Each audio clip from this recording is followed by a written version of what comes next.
देवाभाऊंनी गेल्या 6 दशकाच्या शरद पवारांच्या राजकीय साम्राज्याला सुरुंग लावलाय.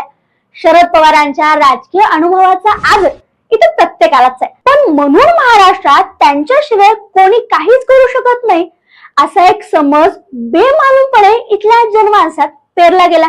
अर्थात असा समज पसरवणारे सगळे ताई आणि दादांचे चेले होते. आणि मग एक दिवस महाराष्ट्राच्या राजकीय पटलावर देवेंद्र फडणवीस नावाचा तारा उगवला, ज्यानं भल्या भल्यांची झोप उडवली. ताई दिसतात तशा नाहीयेत बरं का. ताई कशा आहेत ऐकायचंय?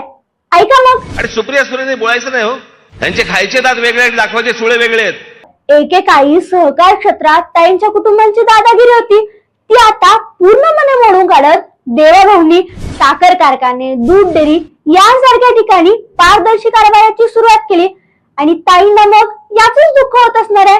आता कुणाच्या खाण्यावरून बोलू नयेत नाही का, पण आपल्या ताई संकष्टीला पण मटण खातात, काय म्हणायचं आता.